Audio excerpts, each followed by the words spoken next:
which hopefully one day will be all of us, better, we continue our work. And the CCR focuses primarily on systemic issues that affect older Iowans. So think more in the global sense. Whatever barriers there are out there, things that are working, things that are not working, these are the things we talk about and address. So if you are not a member of the CCR and are interested in more information or want to be a member of the CCR, please reach out to Mary and let her know, and we'll get in contact with you and get you information. So moving on from that, on to our webinar series. Please keep in mind there are 5 webinars in this series, and more information will be coming out about some of the later ones, but we hope that you will join us for all of those, and join the new CCR Facebook page as well to continue these discussions. Quickly, I want to give a special thanks to a group of people who worked to put this together. Professor Gilligan from Iowa State, thank you very much. She was our connection to Representative Wilburn and did great work to make this come together. Naomi Meinertz from ISU, she's a graduate student there, a member of the CCR. Jody Allen from the Iowa Credit Union League, Jody Selby from Bankers Trust, Casey Barrow Minor, and Brittany Shin from Crisis Intervention and Advocacy Center worked on this as well. So thank you to them. All right, so without further ado, Representative Wilburn will be talking to us today. He is the Diversity Advisor and Associate Program Director of Community Economic Development at Iowa State University Extension and Outreach. Before I go on, I'll say he is a very accomplished and busy man. Many achievements, and we thank him for bringing that experience to us today. He has 32 years of experience in nonprofit human services, educational, and governmental organizations. He previously served as the Director of Equity for the Iowa City Community School District as well. He, in 2019, was elected to serve as a state representative, and he represents Ames. He serves on a number of committees in the legislature, and we appreciate his service there. Interestingly, he was a former mayor of Iowa City and was the city's first African-American mayor. He also served in the Iowa National Guard, and we thank him for that service as well. I have nothing more to add to that. I'm not sure what else a person could do, though there's more on his list. So thank you for being with us today, and we are excited to hear from you, and can't thank you enough. Thank you so much, Chantel, and thank you all for being here today. And please call me Ross. I am here with my Iowa State University Extension Outreach hat on, although we all carry our multiple hats with us wherever we go. Sometimes I forget which hat I have on. I teach fitness classes in my spare time, what little spare time we all have, and I mistakenly introduced myself to the class as Representative Wilburn. I was like, oh, wait a minute, they're here for yoga, not for that stuff. So what I'm going to do with you today, I'm going to talk about a diversity program and curriculum that we offer at Iowa State University Extension and Outreach. It's called Navigating Difference. And because of the focus of this group, I want you to think about, as we go through the presentations and my comments, one, just you personally and how diversity touches you in this work, but also thinking about the community, the population that you serve. So think about you as an individual, your role with this group, as well as the older Iowans. I fell into doing diversity work. Actually, it's not something that I thought about, gee, I want to be an educator on diversity topics when I grew up. I'm a former youth worker at a place called United Action for Youth in Iowa City. And we had a staff at the time of about 12 counselors, youth and family counselors. And I was the only person of color. And because of different issues that would come up for some of the young people,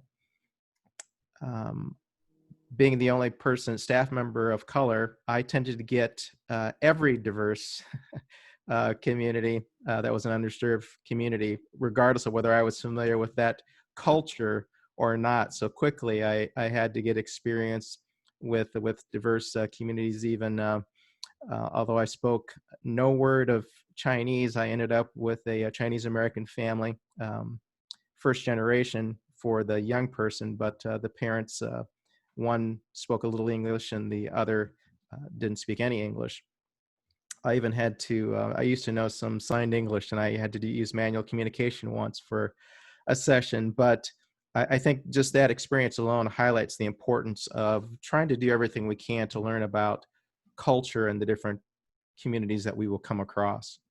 Having said that, experiment number one, I'm going to try and share my screen, and we'll see if my PowerPoint presentation comes up, the one that I want to use. And somebody say something, maybe Chantel say something, or give me a thumbs up if you can see that. Okay, we've got that. So now we'll try and actually start the show.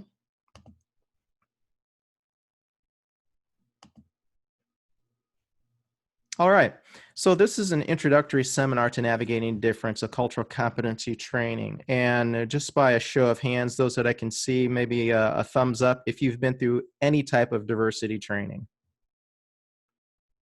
Okay, we got a few. That's good. So when I present this, I also want you to kind of think in the back of your head how this relates. Is this something similar or different to a cultural competency or diversity training that that you all have been through? Typically, when I give this introductory seminar, we'll talk about the goals. I'll talk about and have people actually do an exercise called the diversity wheel, so you get a sample of what this particular curriculum is about. And we're going to talk a little bit about approaches to diversity learning. Here's where I want you to think about, yeah, that's the type of diversity experience I've had in terms of professional development, or no, this is something a little different.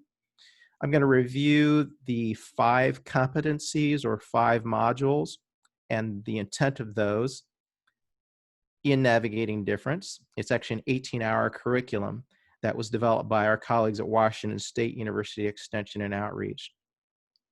And then I'm going to talk you through one of the exercises that we do. It's called the diversity wheel. And typically I will have a group do this. We're not going to do this in individual or in group, small group breakouts here today, but maybe I'll give a few examples of some of the questions as we go through the wheel. And then maybe some volunteers can raise their hand and share an experience if you're comfortable doing so.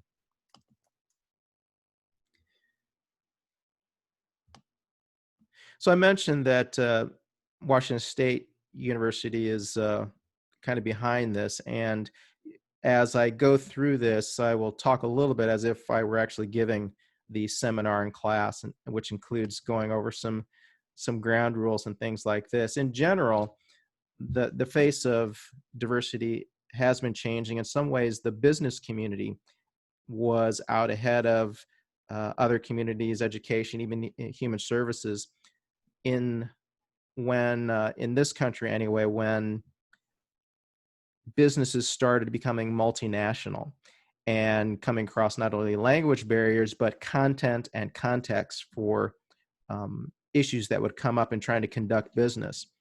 And from the business perspective, one was trying to become more efficient, but also enhancing your business operations. As we go through this, and especially when we have a little bit of discussion and questions come up, similar to if we were actually doing the training today, I'm asking that you listen receptively. That means listen to understand as opposed to listen to respond. When we listen to respond, we're thinking, I agree or disagree, but what about this is kind of a thing that will come into someone's mind, and you are not hearing what is being said. You may miss a cue. I'm going to ask you to try some ideas on. Think about as if you're going shopping for a car, and you go to a car dealer and you Although these days we'd be looking online because of coronavirus and not necessarily physically being present. But you see a car and you think, well, that's too big, that's too small. This one meets my needs. You may get in the car. Well, I think leather seats might work a little bit better, and so you kind of sort your way through. Yeah, this is the car, but I don't like the color. And if it's something, I just don't like this today, then you walk away. And that's what I mean by trying an idea on. Agree to disagree. I think that goes without saying. Respect each other's expertise and our own. We all bring a set of experiences to the topic, to any discussion that we have, and the work that you do.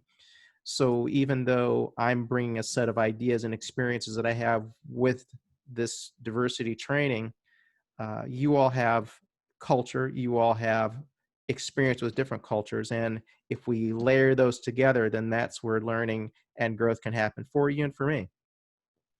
There are times when someone asks a question or they are saying they agree or disagree, and it may be offensive to someone. Sometimes, in the case of diversity trainings, most people that are coming to a diversity training, it's with a good intention to learn or experience. In some cases, they don't have a choice. Their employers is requiring them to go to a training, but assume good intentions. And if someone says something that may be offensive to someone, I will try and ask someone to elaborate on what they might mean.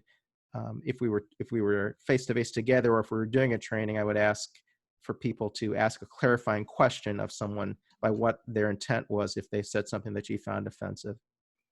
And take care of your own needs. This is being recorded, and so if you wish not to be seen, go ahead and leave your video off. But if you do have a question, it may help if you make yourself visible. If not, just type it in the chat room. We're not going to go around and introduce each other. So let me tell you what this training and what this approach that we've been using at Iowa State is. This diversity training is not about specific cultural groups. And so right away you might say, well, but I thought this was a diversity training. What I mean by this, and what we mean by this, is if you're looking for the encyclopedia of the African American community, that's not what this training is about. There's too many issues. There's too broad of things to accomplish or to learn about in the time that we have together. It's not about trying to change your values. You all are, I'm 56, you are fill in the blank age, and you have a lifetime of developing the values that you have. But again, with the idea of try an idea on, it goes the same with something that might be value-based. It's not about blaming or fault finding. Think to yourself, some of you may have been in a diversity training where tempers flared, someone said something that either they definitely meant or they didn't mean to express something that way. And a facilitator may challenge someone on that. I'm not here to create guilty or angry situations. The training is about becoming aware of our own personal and organizational culture. And we're going to talk a little bit about culture and difference, especially when we get to the diversity wheel exercise. But some people are not aware that they have culture, or to be able to understand what that culture is in terms of values or behaviors or thoughts.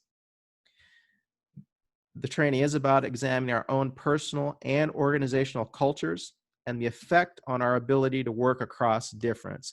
That's part of the reason for having professional development in general, and thinking about, from an organizational perspective, why we might want to spend time on doing this, because we want to try and be able to effectively work across difference. And from the slide, you see that it says in both negative and positive ways. If we learn how to work across difference in positive ways, we can try and minimize any differences or conflict that may arise because of something that's based on a culture or cultural value. And because it's a cultural competency training, we're trying to build that ability and those skills and knowledge. I mentioned it's 5 modules in this training. And the first one is called cultural awareness. Every module begins with a quote for people to think about, to put in context, and we show this slide to let folks know what that particular module is about. In this one, the example is a person because of others, a Xhosa South African proverb. In cultural awareness, it's about personal and cultural values, bias, prejudice, and views, and we end up discussing values, bias, both conscious and unconscious, prejudice, and different viewpoints. We look at how culture shapes our beliefs, practices, and values. So that's part of where we begin self-exploration before we even talk about what other cultures might think, believe, or do.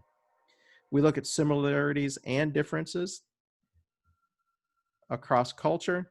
That's why it's important to begin to recognize what culture you have in the work that you're doing with the communities that you're working with, older Iowans. And if it's the situation where someone is being abusive towards older Iowans, it's especially important to try and recognize some, not only the behaviors, but if we're trying to prevent certain things from happen or re-educate someone, then recognize the intent they have behind a certain action and whether they are aware of the consequences of what it is they believe and are trying to do.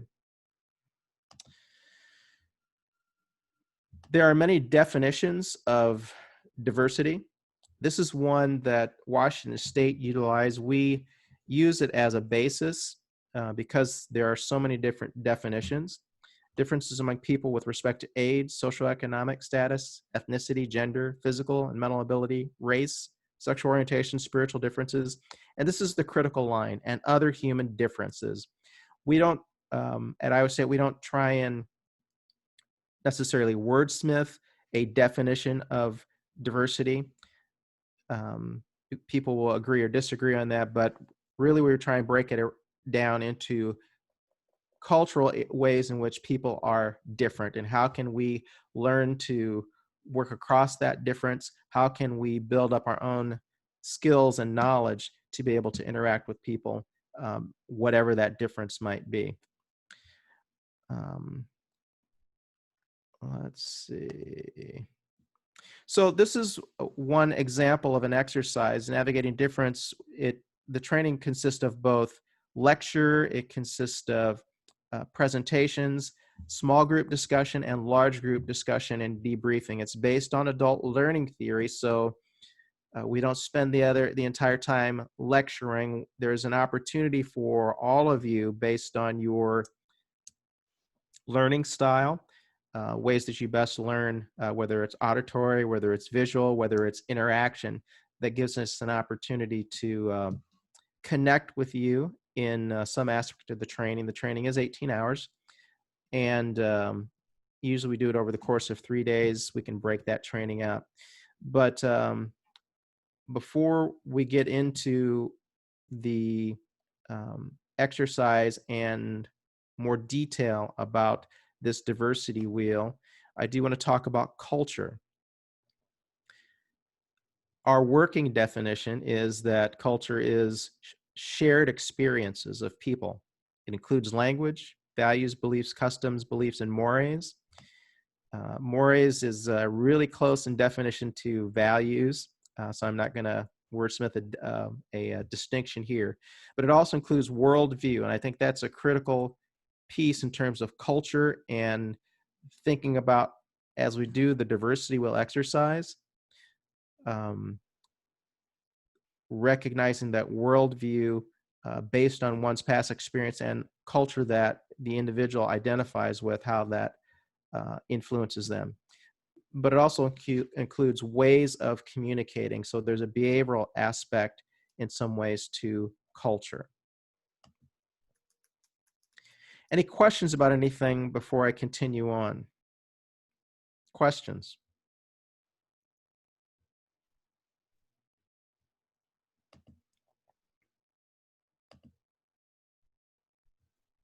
Okay, I don't think I see anyone in chat. Correct me if I'm wrong, Megan. So the cultural competencies, in it, this navigating difference, it's a pluralistic, it's a developmental model. And developmental meaning that we can develop skills and knowledge based on our experiences with cultural difference. Some people have a very minimal experience with difference. A younger person may not be around many people older than 50 or 60. They may not have a grandparent around. They may live in a community where most of the older Iowans are living in some type of group setting and or nursing home, and not in their particular neighborhood. This training recognizes that people have more than one way of thinking about difference in culture, and it includes some developmental aspects. I'm going to just kind of move quickly through some of these other parts of the module, so you'll again just get a flavor on what this training is about and the approach that we and I use at Iowa State. And then we'll get into the diversity wheel exercise.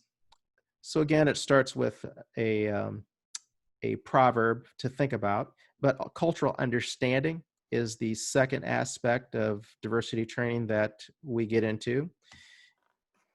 I mentioned the developmental nature of cultural competencies, and this is based on people's experience with difference.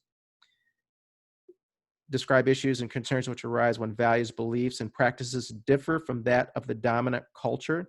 That's the potential where conflict will arise. And learning to recognize ways that culture affects participation in programs and services. And this is something that might be part of our discussion when we get into the diversity wheel as well.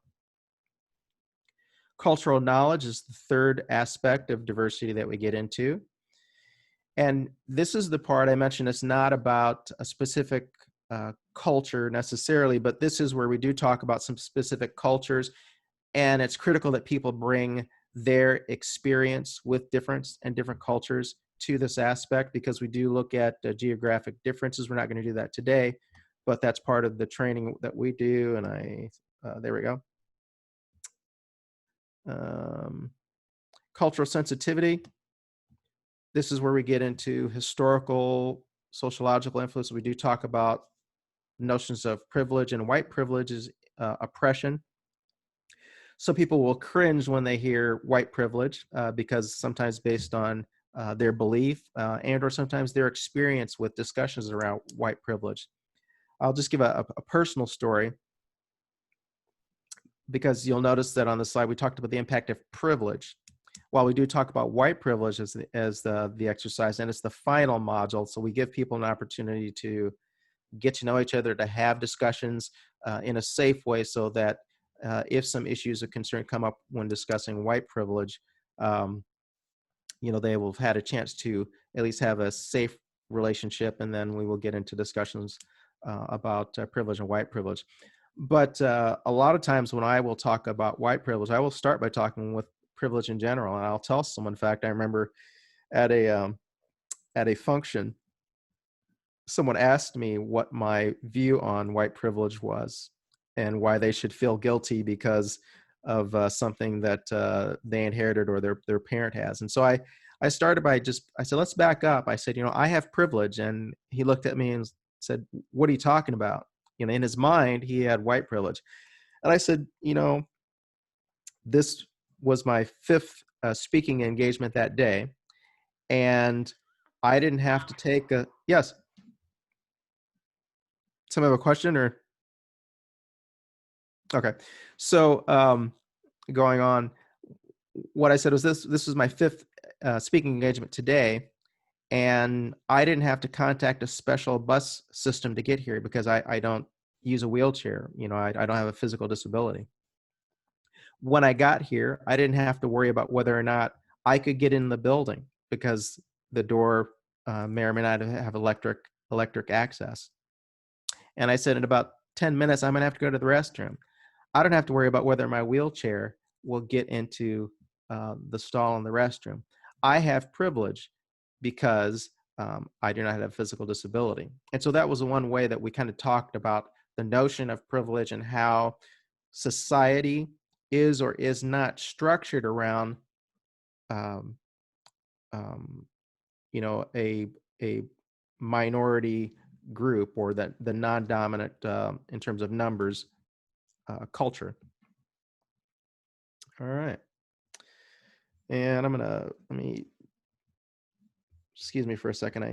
I got a touchy mouse here, so I'm gonna try this again to go back a few slides. What I didn't get into, the fourth module, was about communication. There's a lot of time spent talking about intercultural communication. We also give an assessment tool based on intercultural conflict. How many of you, just by show of hands, have taken like a Myers-Briggs personality or colors personality? Couple? Yeah. So in a similar way, this assessment that we do is, it looks at how we, as each of us as an individual, how we manage or deal with conflict and its influence by culture. And once you recognize what your style of managing or dealing with conflict based on your culture, you learn how to recognize how others is different, and then you get some strategies for how to work across that particular difference. So that's just kind of an overview of what that particular training and approach is about. So let's talk a little bit about one specific example. I gave you a working definition of culture. This is a diversity wheel, and you'll look in the center and you'll see personality. And when we look at difference, it's important in this model to think about individual personality. It's a reminder that regardless of our culture, we are individuals, and we are influenced by our life experience, our upbringing, our interaction, influenced by our parents. There are times when someone will look at people that, if they have a visible difference, let's say based on race, if it's someone who's white and someone who's black, and if they see certain type of interaction going on, it may pop into their mind, I wonder what's going on over there. Or if one of us is waving our hands, or a frown or angry look on our face, maybe I'm in the middle of telling a story, but people may assume that interaction may be based on race. But we may be having a disagreement based on a football game that we watched and who our favorite team was. So it's important to think about individual personality. The next circle out, the primary dimensions of diversity or difference. You'll see age, gender identity, physical ability, sexual orientation, ethnicity, and race. And let me just ask the group here, could someone just open your mic? Where have you seen those particular dimensions? Age, gender, physical ability, sexual. Where do you typically see that?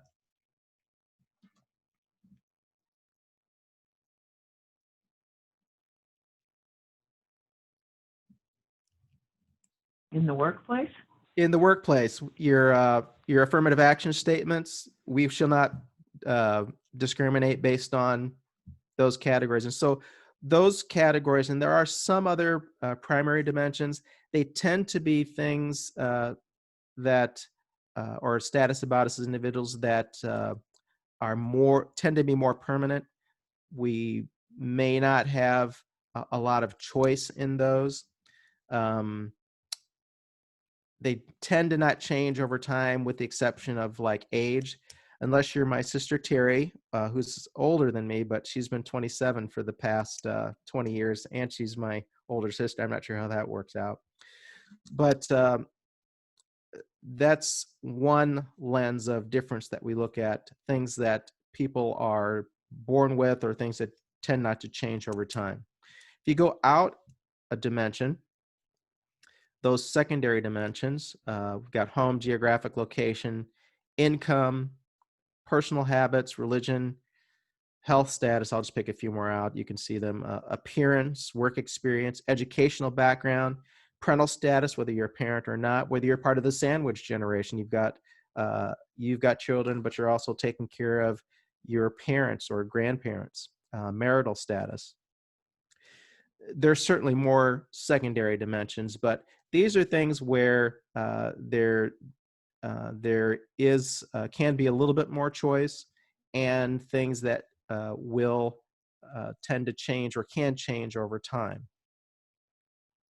Your faith or your religion, if you are a follower of organized religion, may change over time. It may not, but there can be some choice. Many people, if they're adults, their faith or their religion, if it's organized religion again, they grew up Protestant or a believer in Islam, or they might be Jewish, and maybe because their parents or grandparents were, so therefore they are. But maybe there's, because of life choice or life experience, as they got older, they made a conscious choice to do that.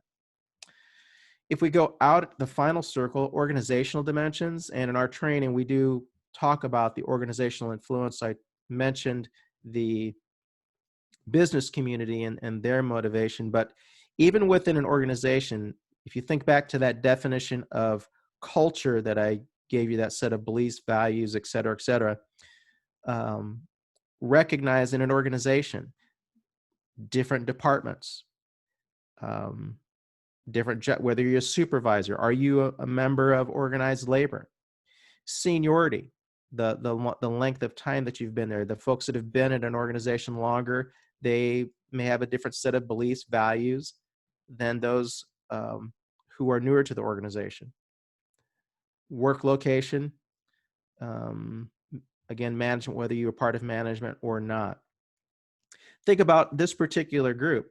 You all, if you think of yourself as a loose organization, you've made a choice or conscious choice, or you were assigned to be part of this particular group because of work. If you think about it, some of you may be newer to this particular group. You have a certain style of interacting. You follow an agenda, but someone sets the agenda, or do you all mutually set the agenda? There are certain aspects to this particular group. Some of you may be investigators. Some of you may be caretakers or run an organization. I'm not familiar with all of the organization, but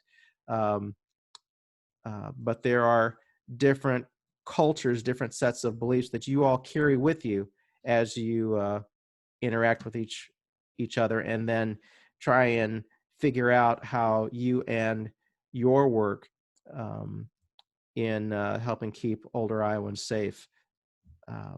That's a particular set of values and beliefs right there. So I'm going to answer the questions. After going through this, we would have a discussion and interaction that we will kind of do as a group. But I'll give an example by myself. But I do want to go back. Let me go back to the diversity wheel just to see what questions you might have about the diversity wheel itself. What questions do you have?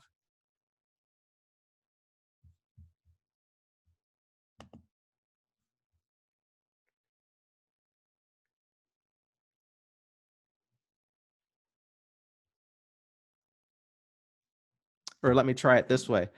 As you heard me describe the diversity wheel and the components, what resonated with you? What was something that you thought, yeah, that makes sense?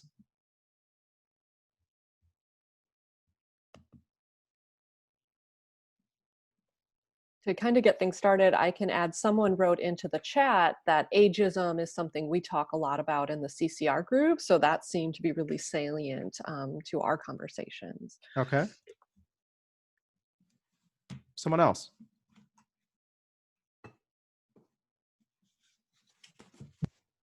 I guess I'm thinking why appearance is secondary.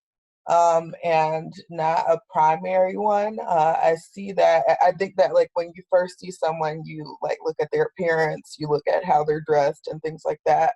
So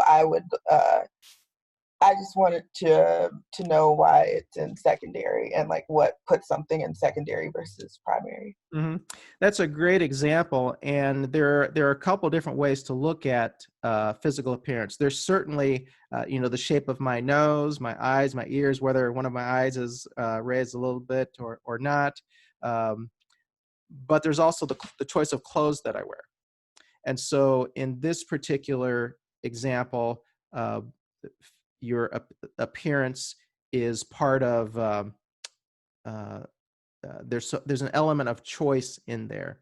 As you pointed out, there's certain, some of my physical features that I have in terms of my body, my structure, but even the I don't have any control over how tall I am, um, but and there are some cases where, in terms of my weight, um, there are some genetic factors, but there's also a matter of some choice in terms of the types of food I eat, or whether I have any physical activity. So that's an excellent example. These are,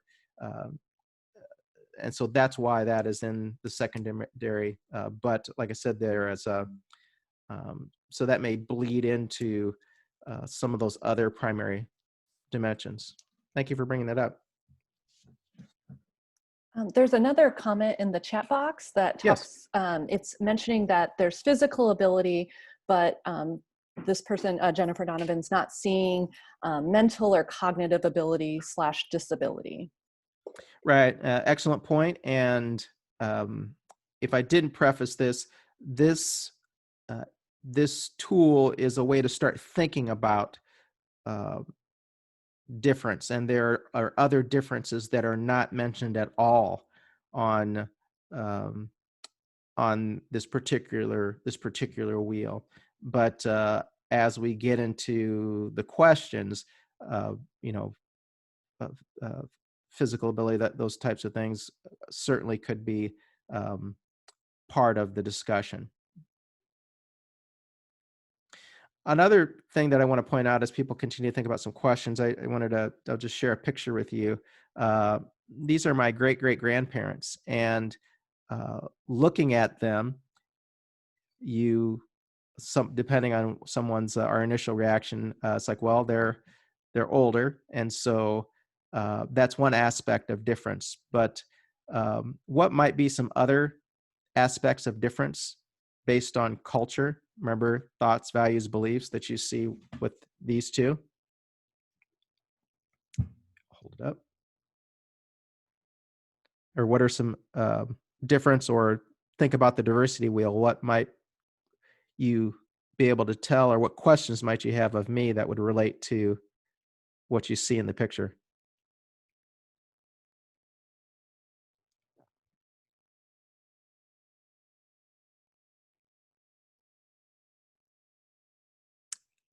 Again, feel free to unmute yourself, or Megan's keeping an eye on the chat for me.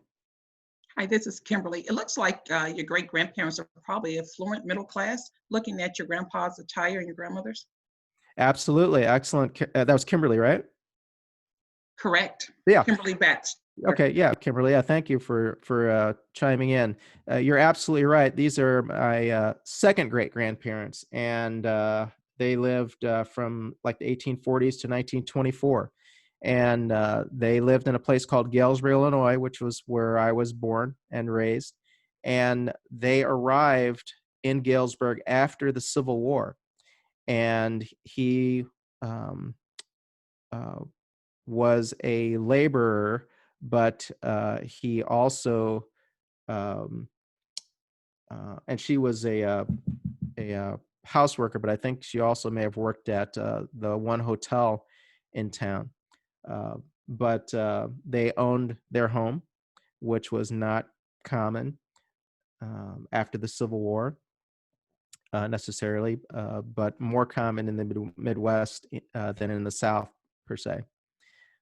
What other difference or dimension might you see just by looking at this picture? I'll add in, just so everyone knows, someone typed into the box, Ross is holding the picture up on his video screen, so you'll have to look at Ross. It's not on the shared screen.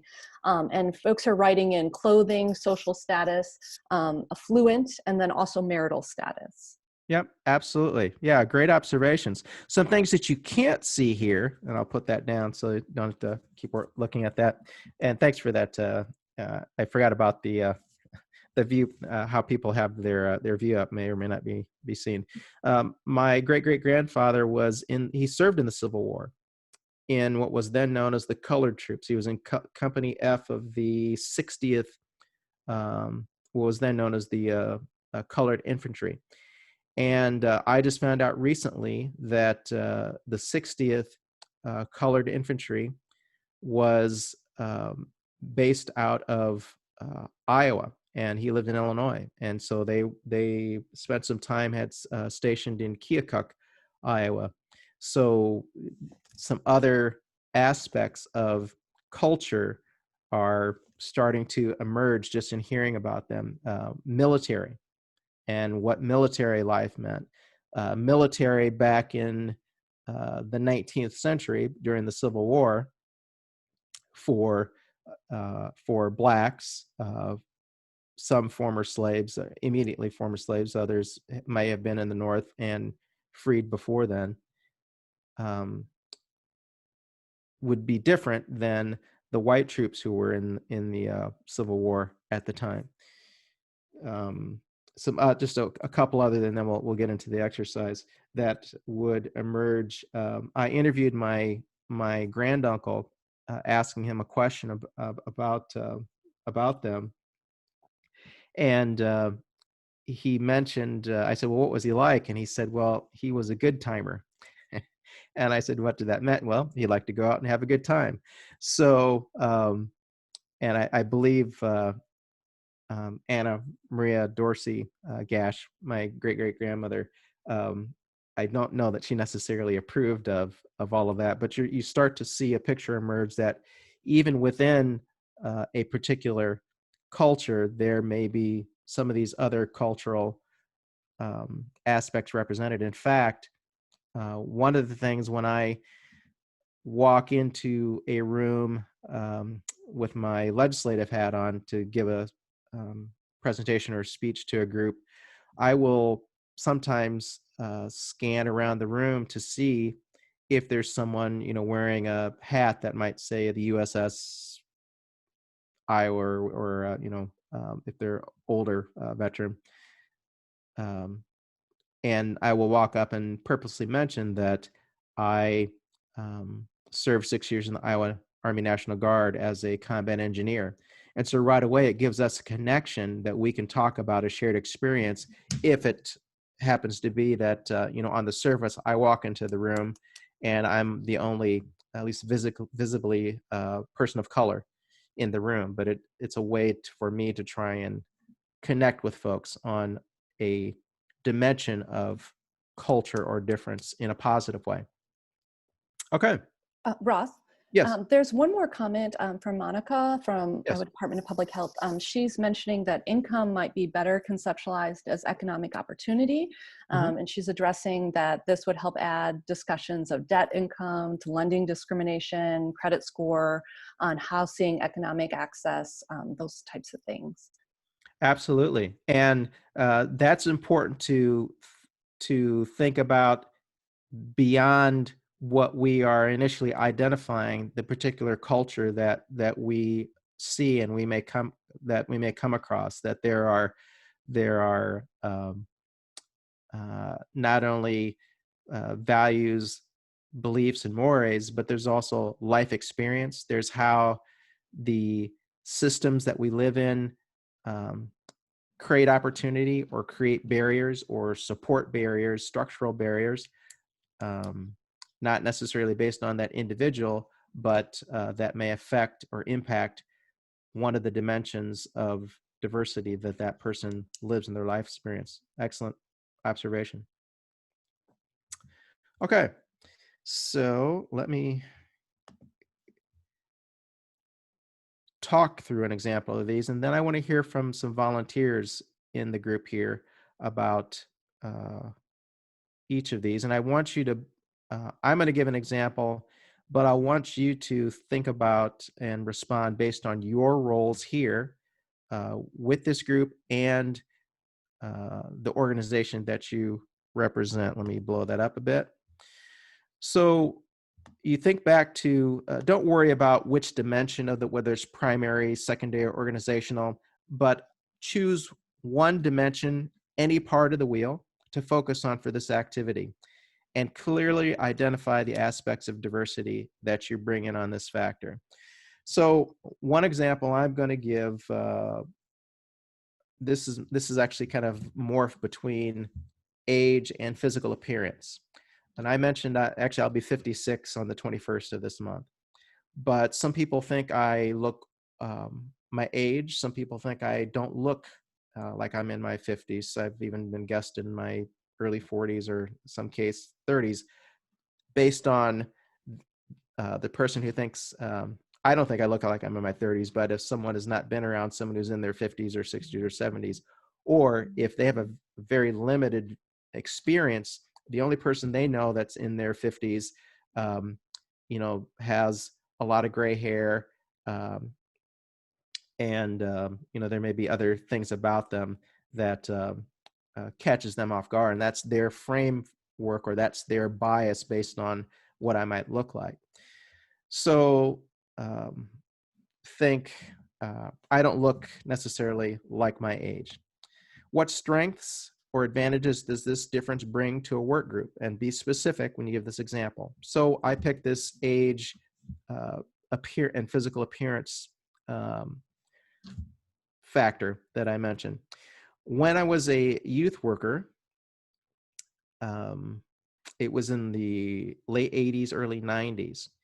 And so clearly younger than I am now, but even into my late 20s, early 30s, when I was doing youth-related work, there were people who were younger than me who thought I was their age, and especially if they're older teenagers or young college students, they might gravitate to me and be more willing to, I was a youth counselor at the time, they might be more willing to talk to me because they thought that I would relate to them. That's one advantage. Number 3, what potential conflicts are created because of the difference you bring? So one conflict was there were times when someone who was my age or a little older or had some other aspect on the diversity wheel about them that they assumed about me based on how I looked or what age they thought I was. I do have 2 children. They are adult children. My youngest is 26. My oldest is 29. And there were times when someone who was older, well, what can you're a family counselor. What can you tell me about family? Well, I would let them know that sometimes as part of that introduction, that I have children, or there are times when at a conference or something, someone who was my age or a little older would assume that I was maybe a decade younger than they were. What value would I have to add because I don't have that life experience based on the assumption that they make on that physical observation? So that was a potential conflict. Have you ever felt like an outsider in a work group because of the difference you identified? Again, rolling with my example, and to this day, there are some folks who are younger than me that will assume that I am part of their decade and will know what they're talking about. But there are times when some things in pop culture come up today, I have no clue what they are talking about. And that I feel sometimes like an outsider. Think about a strategy you've used to either maximize that strength or a difference you identified, or to minimize conflict associated with the difference that you identified. One strategy, for example, is if a younger person was sharing something when I was a counselor, with that, well, you get it, you understand. I wouldn't necessarily correct them to say that, I was learning from them about their life experience, but I wasn't necessarily, at least initially, letting them know, hey, I'm a decade older than you. I have no clue what you're talking about. And I had already given the example of if it was someone older and had a family, then I might mention up front, depending on how the interaction goes, just again to connect, I might say, well, my children, oh, you don't look old enough to have kids. And so that's just an example of a way to try and a strategy that I use to try and minimize any conflict associated with the difference. And in that case, conflict, I just mean an assumption they may make about me. Okay. So having walked through that, could we have a couple volunteers that would be willing to talk through, if you don't have to do all of them, but maybe you could let us know a dimension of difference that you personally have, and talk about either strength, advantages, conflict with this group, or maybe that may not be safe right now, but in your individual organization.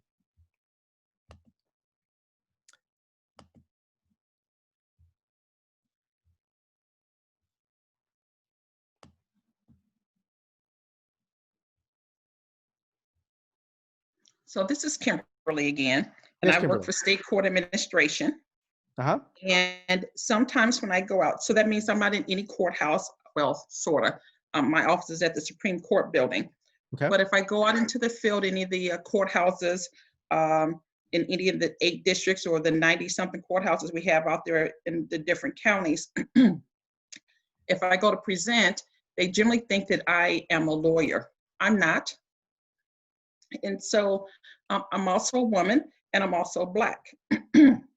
So there's different things that come up. And I remember one time I was doing a training for our judges, and I spoke to one of the judges and says, oh, I don't know if you remember me. And he immediately thought that I had been in his court before in some criminal or civil fashion. And I said, no, sir, I was with the Victim Witness Program in Story County, and I worked for, for the county attorney, Mary Richards, at the time, and just kind of laughed it off and went on. But, and I know he didn't mean any harm, but can imagine, oh, and did I mention I was doing diversity training for them? And also giving them ethics training on top of it. So there was a multitude of issues that came up, but, immediate assumption is, oh, she's been in my courtroom, civil or criminal. Nah, that's not it. And, the other thing is, oh, you must be an attorney. No, but yet I can still do your ethics and diversity training for you. In fact, I even do training for the Supreme Court, and I still don't have a law degree, and probably won't get one because I don't need it at this age in the game.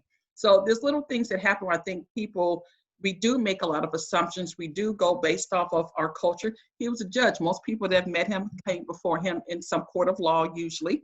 He's not thinking about, he saw me in the courthouse, roaming the halls and things like that.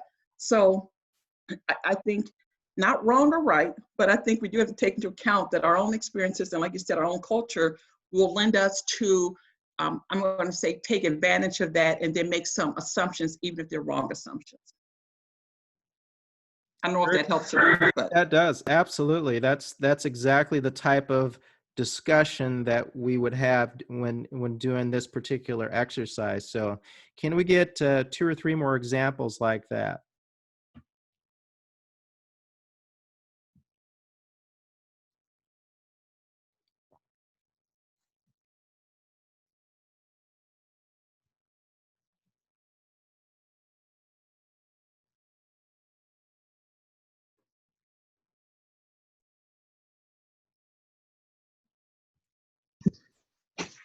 I'll chime in. My name's Gloriana, and I Hi, work. Gloriana. Hi, I work for the Department of Human Services, and as you can imagine, just saying I work for the Department of Human Services often comes with advantages and disadvantages.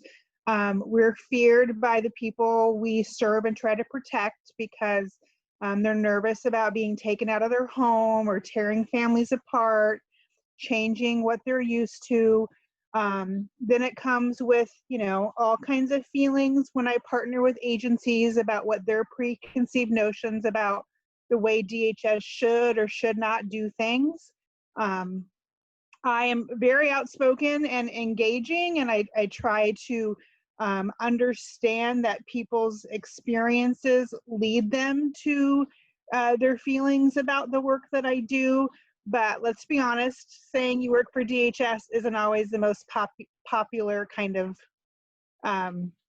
outlook. So. Mm-hmm. Yeah, thank you, Gloriana. Any, if I could ask just one more question, Gloriana, any way that you or others at DHS have tried to maximize a strength or minimize a conflict because of that status of working for DHS?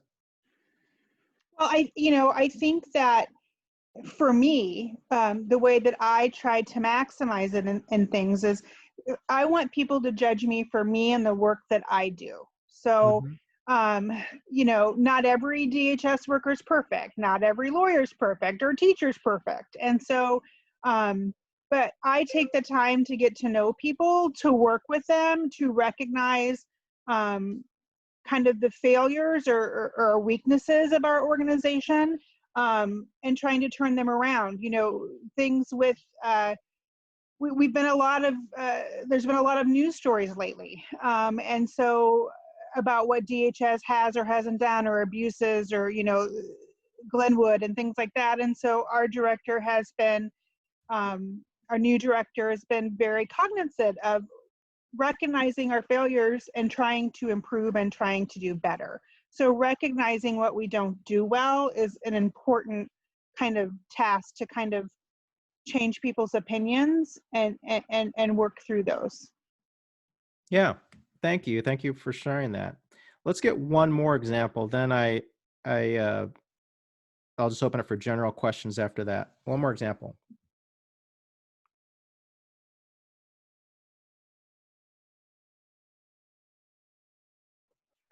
I can share an example that might be relevant to the group as well.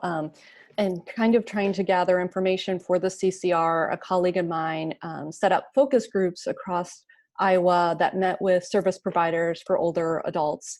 And we purposely picked out different populations. And the focus group I did was a group of service providers for older African-American adults. And they themselves were older African-Americans. And when I walked into the room to do the focus groups, no one would talk to me for about a good 5 minutes. And then they said, "How old are you? And have you looked at yourself today? You're clearly a white woman." They just said it to me. And so it took a few minutes of conversation for me to explain, I have a background in gerontology. I study aging. I hope to age. And I'm here to learn about your experiences. And so I can tell you my background, but, you know, I'd love to know more about your background. But it took the kind of strategy to navigate that situation was making it very clear what my intentions were and what my background was. And then also, you know, what you share with me today is going to be used for the CCR. I want to share your experiences. So letting them know, this is who I am, this is what my goal is for today. And, you know, are we kind of comfortable navigating that type of conversation? Yeah, thanks, Megan. Appreciate that. And I think the example you gave, part of that, you didn't say it this way, but part of it is just being willing to open yourself up to make that connection in order to work through any conflict. And when we say conflict, sometimes people, their image is some type of physical altercation or huge argument. You know, conflict, if there's some misunderstanding or some assumptions that we were making, think of kind of conflicting information there. So I'm gonna, if I can, we've got time, I'm gonna reshare. I wasn't gonna do this necessarily with this group, but I want to call up another example of a tool just so that I can talk through that. You can see if I didn't accidentally close it. No, there it is. And let's share the screen again. Oops. I'm used to having two monitors and I have one now today. Okay. So I'm not going to get into the preference to oppression slope, but I will share with this group one thing in this first module that we do try and talk folks through is the concept of stereotypes versus generalizations. And what we want folks to do is to move yourself away from stereotypes to the fact that, I mean, we are human beings and we start life learning by classifying, and that's how we start to understand our world. And the problems start to occur when we start to stereotype and in some cases even getting further into discriminating, meaning taking actions or inaction based on stereotypes that we give. But it's important to, especially as you try and learn about your culture and other cultures based on difference that we talked about in the diversity wheel, is to try and use generalizations. Generalizations give us an opportunity to continue to add to our learning and experience with difference. Stereotypes do not contribute to that, but under the category of stereotypes, you categorize all members of the group having the same characteristics. If we generalize, we categorize members of a group as having similar characteristics. The stereotype may or may not be based on fact. Generalizations are based on research or widespread observation. And so you're not necessarily with a generalization, you're still gathering information and you're open to new observations and new information. A stereotype is really kind of locked into that particular belief. Stereotypes tend to be inflexible and closed to new information. Even if you try and give evidence to the fact that disproves their stereotype, someone that's really held into that stereotype framework with that particular group, it's inflexible. They can't believe it. They won't believe it. Already mentioned generalizations, flexible, open information. Stereotypes can lead to prejudice and intentional or unintentional discrimination. And generalizations can lead to curiosity, increased awareness, and improved cross-cultural relationships. So you're continually trying to build your knowledge with different particular groups, utilizing strategies of generalizing versus stereotyping. With stereotypes, if you have a prejudice and a bias, it's not necessarily, we tend to think about race, ethnicity in terms of there are other types of stereotypes that can lead to discriminatory practices in treatment, whether that's based on age, assumptions that we make about age, and not just older. For example, we have at Iowa State Extension Outreach, one of the programs that we offer is the 4-H Youth Development Program, and some of the workers don't necessarily have, let me back up a little bit. Some of the staff out across the state in the 4-H Youth Development Program, there are some who may not have children, and occasionally a supervisor may try to assign them all the evening activities because they're working on the assumption or a stereotype that, well, they don't have any children, so their evenings are free. And by assigning them duties based on that, that can be an example of a discriminatory action That's not based on, it's, it's based on assumptions, stereotypes based on someone who doesn't have children. All right, I'm going to stop sharing again. So let's just open up to general questions. What questions do you have? Either related to this particular question or diversity, equity, inclusion in general. This is Sherry McLaren. Hi, Sherry. I work in guardianship and conservatorship and with adults with disabilities primarily in my job and in my business. One of the things that I find very difficult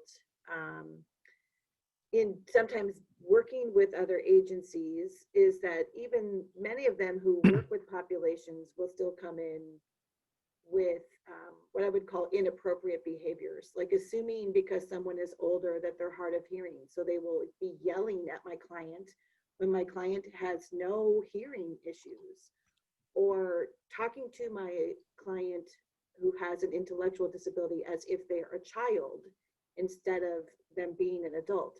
And I always try to like gently coach or guide them to say like, oh, I think we can hear you just fine.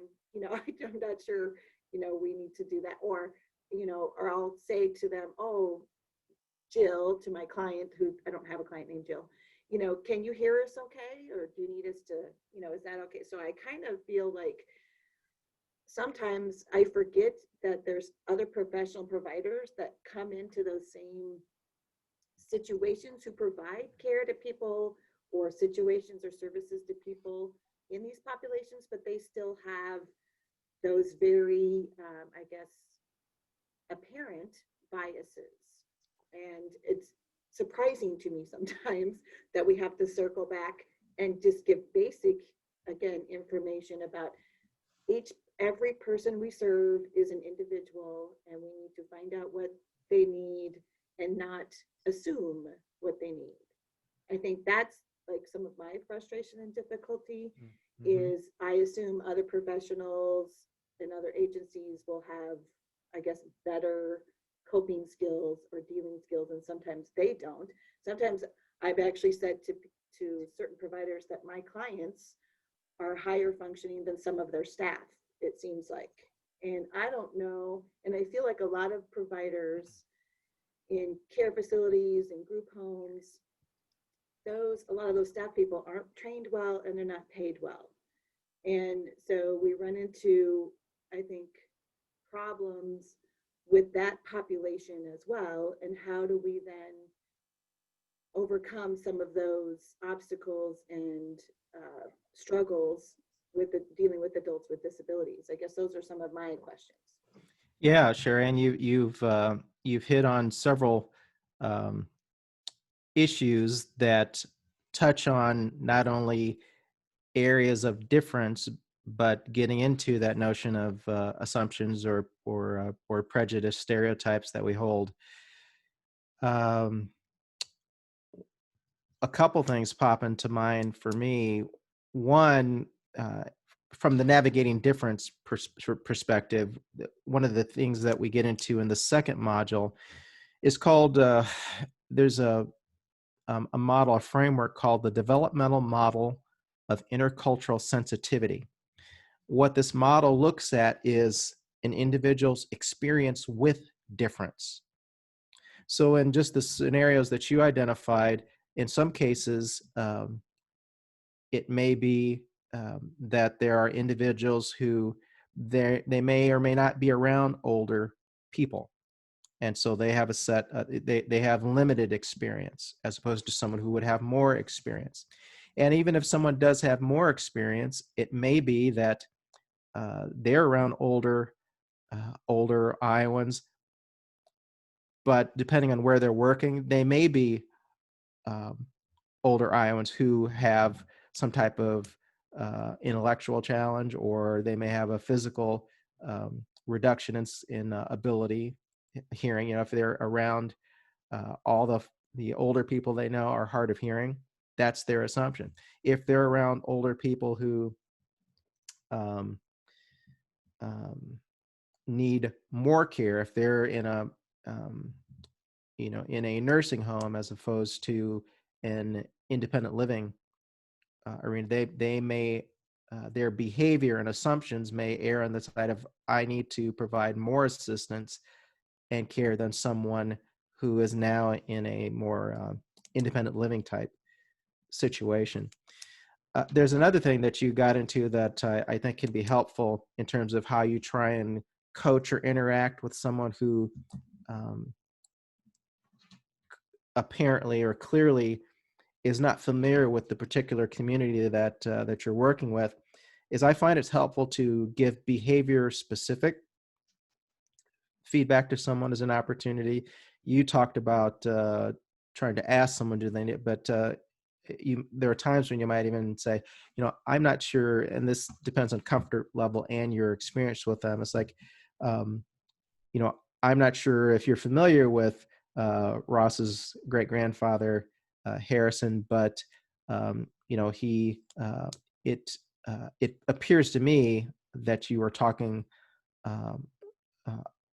louder than he does not have a hearing. He doesn't have trouble hearing, but I perceive you as talking very loud. And when you talk loudly like that, it may be a distraction for it, or maybe if I'm getting a little long-winded than necessary, but to give behavior-specific feedback. And I would like you, and I would like you to not speak so loudly. Or maybe Ross is hard of hearing and refuses to wear his hearing aid.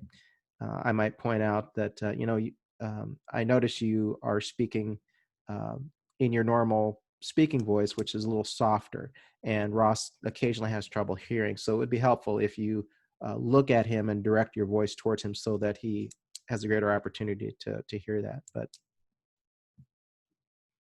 did I kind of talk around? You talked around several issues there, but I hope I addressed some of them. What other questions do you have?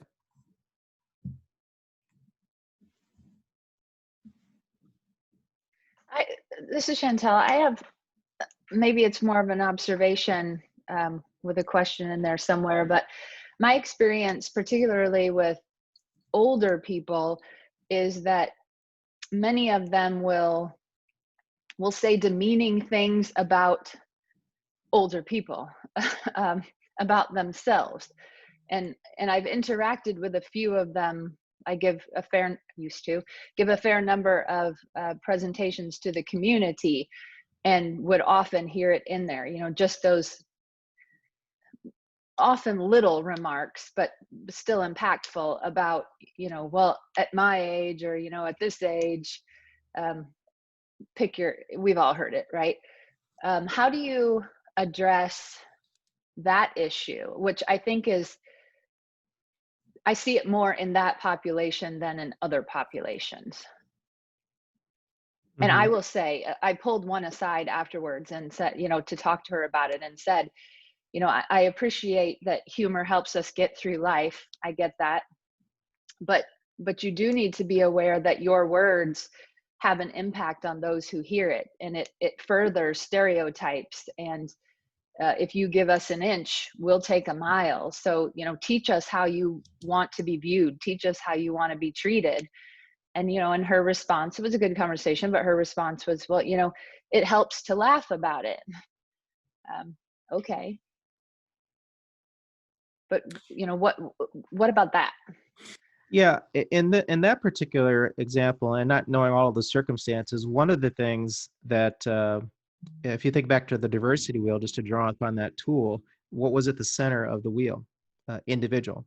And part of what you're talking about might be related just to their individual personality, regardless of what age they are. Another part of it may be if that humor might be their coping mechanism for them in managing any their personal feelings about getting older, and that might be circumstance where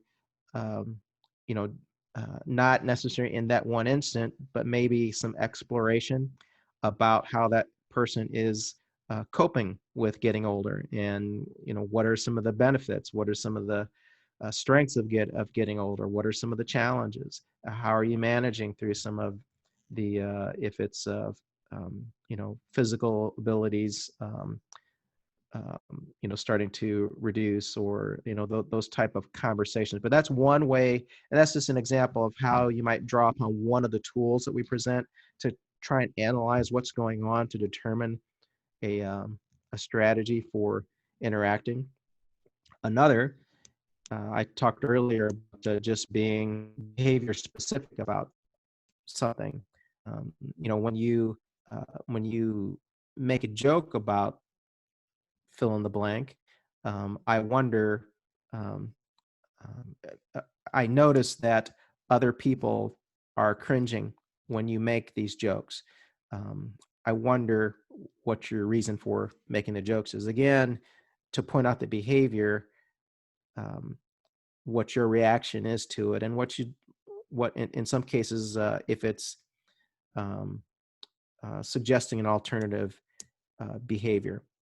That's a couple different ways, just again, not knowing specifics there, but to think about what might be going on, or to kind of break down those circumstances.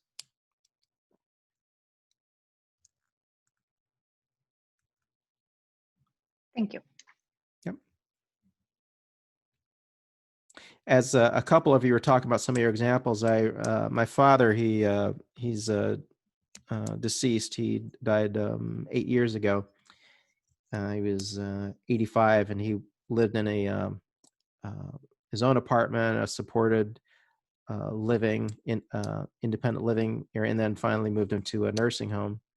But he was someone who, and again, this is as you get to know an individual, or you start to ask those further questions about them. He was someone who he was a professional athlete. He was a boxer. He ended up after his boxing career working in manufacturing, and his focus was and view on retirement in general. A lot of men, there are some people who have many different plans. Well, my father, just as he growing up and as he got older, he didn't really have other plans. I mean, it was I couldn't really get him to look at some other physical activities, but his view on retirement was he couldn't wait to retire. Just if all he was going to do is just sit around and watch the grass grow. Well, when he was in the supported living environment, there was group facilities and group kitchen, and he had his own private apartment. But it was very difficult to get him to engage in some of the, other than going down to eat. He refused to participate in the movie night. He wouldn't get on the bus to go anywhere else. And so I know it was just a challenge for. There was only one other African American in the facility who didn't quite have wasn't quite as mobile as my dad was, and so he had some isolation there. And one African American, the rest were all white. But also, my dad grew up he was born in 1932 in Pine Bluff, Arkansas, and so his experience of discrimination from whites led to a challenge with trusting whites. And here he was living in a facility where the staff was all white. He's surrounded by all white people, and so it all kind of contributed to his isolation, I think, which was kind of unfortunate. We tried to build in folks to visit that type of thing, but I had the power of attorney for him, and I lived 2 hours away at the time. But those are, again, just kind of different ways to just use that one particular tool, the diversity wheel, to help analyze situations. And that particular tool, it's not necessarily something in a, what do I do in this situation at that moment, but it's something to, as you look at interactions over time, some things that might be, give you some insight in how to intervene or interact or support. Yeah, in my experience in working with, interacting with older people, I find that what Chantel says is correct.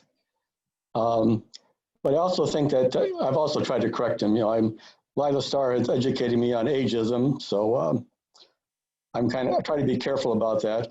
However, it's very difficult to correct them, and I think one of the functions of that kind of joking is that it really does highlight shared experiences that they're having in getting older, and some of the limitations that they're dealing with. Now, on the other hand, in dealing with young people, because you might guess I'm a little bit older than most of you, I suppose, but in dealing with young people, I usually try to highlight their junior moments, because my experience in working with Lila and people like her is they have more memory problems than I have. And I think I worked with a lot of women at Magellan Healthcare, and many of them had children, and they were under a lot of stress. And so I think that did impact their memory and of things. I usually try to highlight that and let them know that simply being older did not lead to memory problems.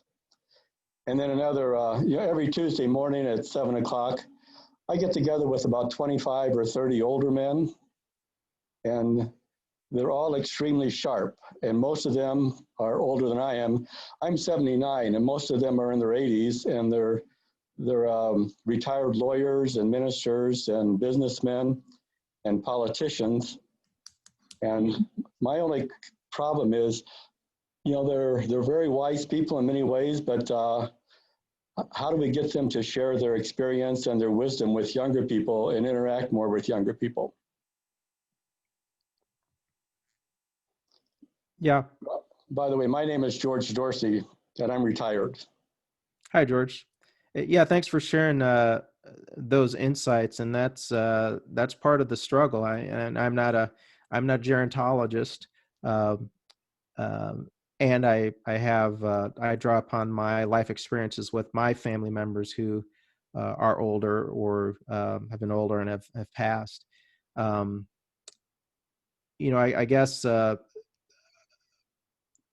just some things that pop into mind for me that were helpful, at least in trying to draw my father out in that particular circumstance, was to work with my siblings to try and get some of their younger children to visit, or they would bring them.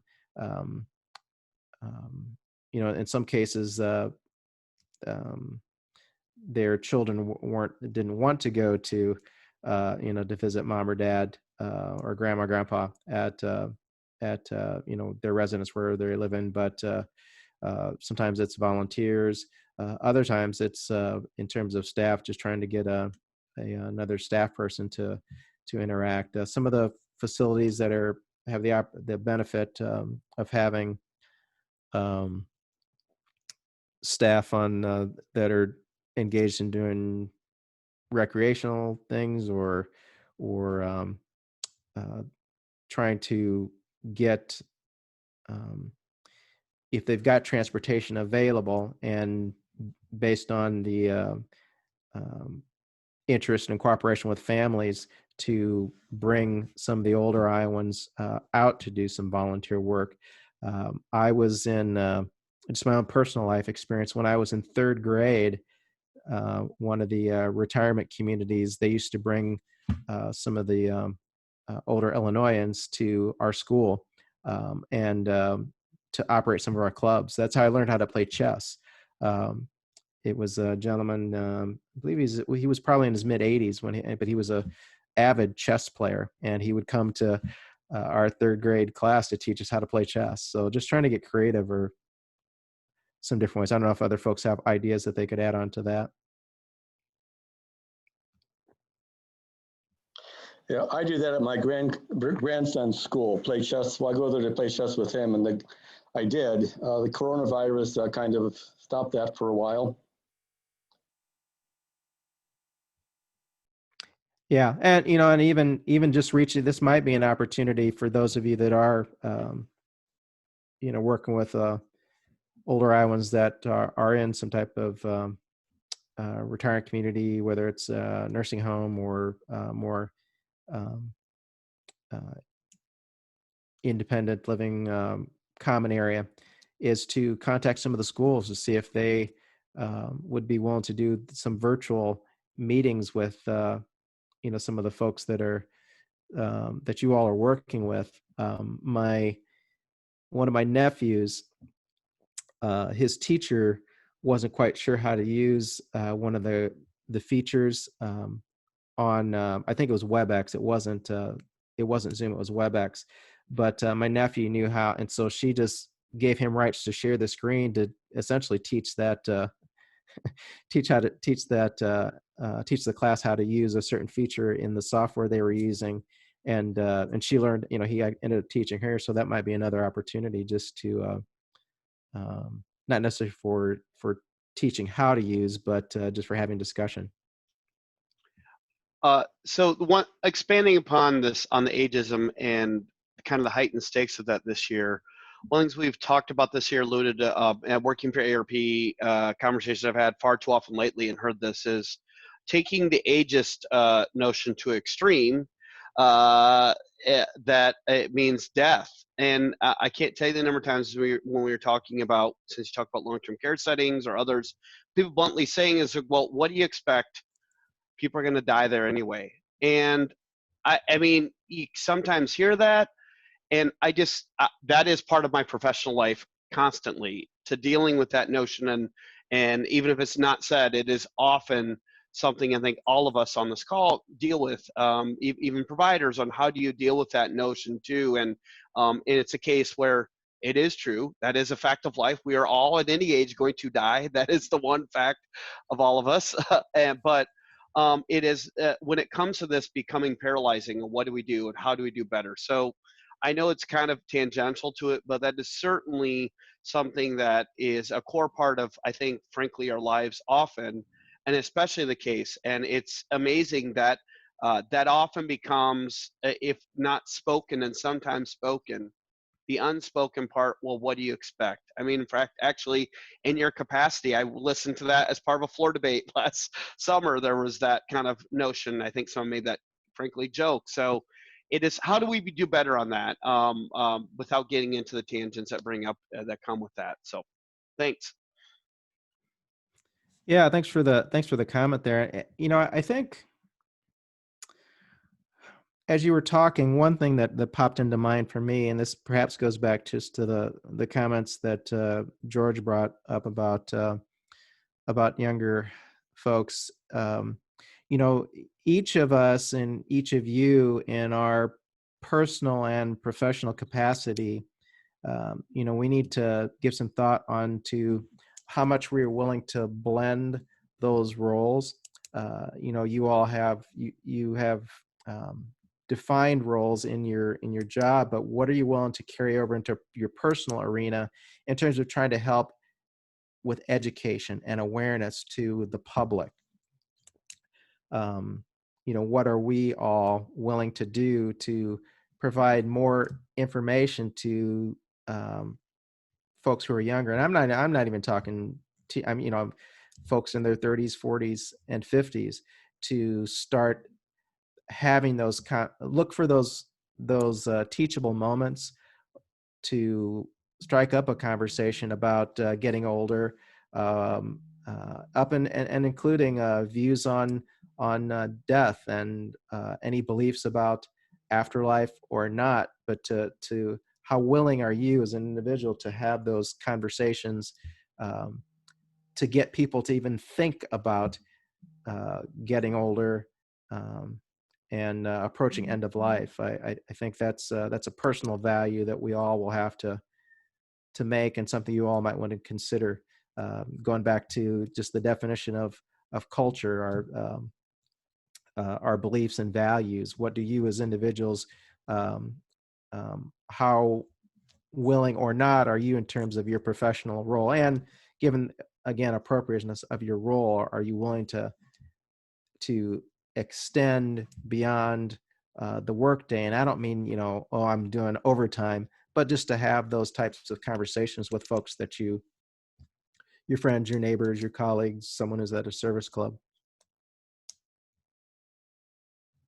I know we're getting close to time here, but I would just add in the chat feature, Lila has typed in, so we have these stereotypes, older people are going to die anyways, that they're old, and old means death, but also we often assume and we hear and encounter stereotypes, older people are depressed, older people are physically frail, so kind of just generating these stereotypes that are associated with older adults that we might encounter in our professional and personal lives. Mm-hmm. Absolutely. You know, and as I hear that too, what started popping into my mind was just the language that we use can be a powerful reframing for folks that, again, thinking back to that developmental model of intercultural sensitivity, who don't have life experience or out someone who's older, how we talk about and what, or do we talk about older Iowans? And when we talk about them, is it about assumptions that they are depressed or sick all the time? But can we use it as an opportunity to talk about wisdom and life experience and knowledge in a variety of different areas, if it's whether it's music or sports or accounting, whatever it might be. Those are some things that pop into mind as I was kind of reading through that particular comment.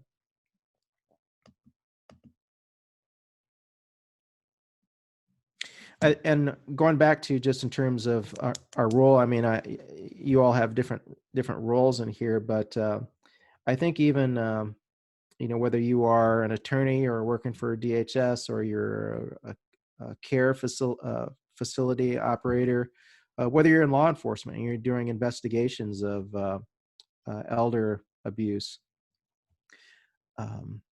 you know, think about your personal professional willingness to is that your focus and you're keeping it in that framework, or are you willing to expand to think about having those conversations to help reframe or educate others about life experiences, just in terms of what folks are experiencing, but also just to educate the public about even awareness about elder abuse. I mean, you know, it's not in some arenas, it's not something that people even think about or that Iowans are aware of. And you know, that helping to have those conversations in general may increase the public's willingness and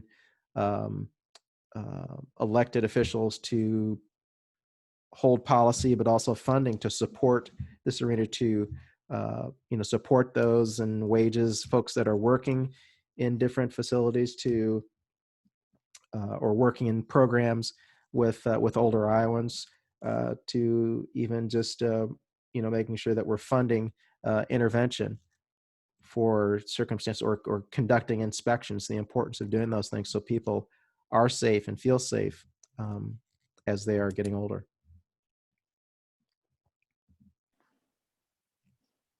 That's really, you know, that's really all I had.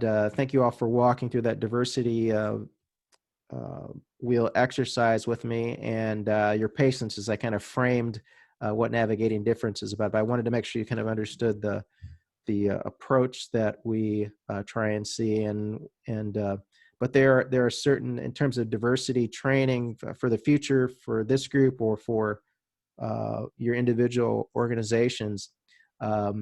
You know, think about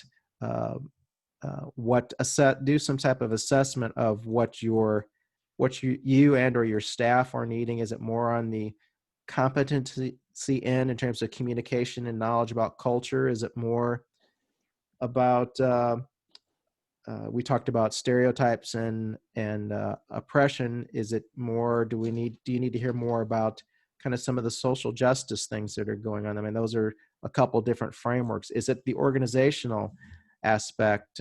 We talked about the different roles within an organization, different cultures within an organization. You know, as you look at what type of training Think about what you're training, or is it something that cuts across all those areas, something like a navigating difference as you bring on speakers or bring professional development to your staff. Think about what your needs are to help identify. If you're looking for, kind of the communications aspect, and you've got someone that's more, their framework of providing professional development is more in terms of organizational dynamics or on the social justice equity issues, it may or may not speak to or touch what you're looking for for that particular need. I would argue it's important to have them come from all those different arenas, but think about what specifically you are wanting to see, or what the needs are in terms of your work together or your work as individuals.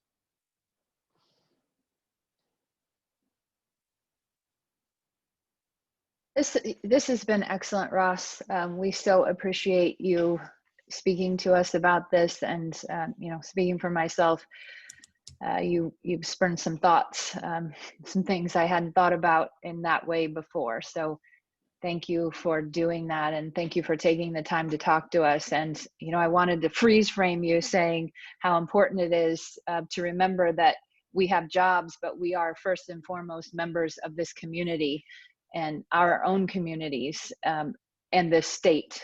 This is our state. So we try to emphasize this in the CCR, that you can have those dual roles. You can get out there and spread the word beyond your job as a detective or an advocate, or whatever it is you do for your work. So crucial. So thank you for bringing that up and emphasizing that point. That is something we can all do. And thank you. Absolutely. Glad to meet you all. And if you have questions, or just for your own organization, if you're interested in navigating difference, Megan, or Chantel, feel free to give my email address if folks want more information on that. Or we do also have some folks, depending on what your training needs are, that would just give a referral to if it's something that isn't quite in our wheelhouse. But or if you see me out on the street or in another Zoom, or if you're at the Capitol between when we're in session, feel free to stop by and say hi. Thank you. You bet. And a reminder for the group, on September 24th, One Iowa will be speaking to us about LGBTQ populations and challenges there and the intersection with ageism. So please make sure you join us for that. And our next CCR meeting is October 13th. And if you're not on our list, get on our list. It's important to have you all at the table, as Ross so well said. So thank you all. Megan, you want to close this out? Yeah, well, I thank you, Ross, for this conversation. Yes, feel free to reach out to me or Chantel if you'd like to continue, or ask Ross to join specifically for your organization. I can share that contact information. And I also just want to thank all of you for your willingness to engage in this conversation today. I think it was really honest and important. I wish that we could be in person, but I also appreciate everyone's flexibility in doing this virtual event. And I'm looking forward to the webinars coming up. So thanks to all of you. Thanks, guys. Have a good day. Bye, everybody. Thank you.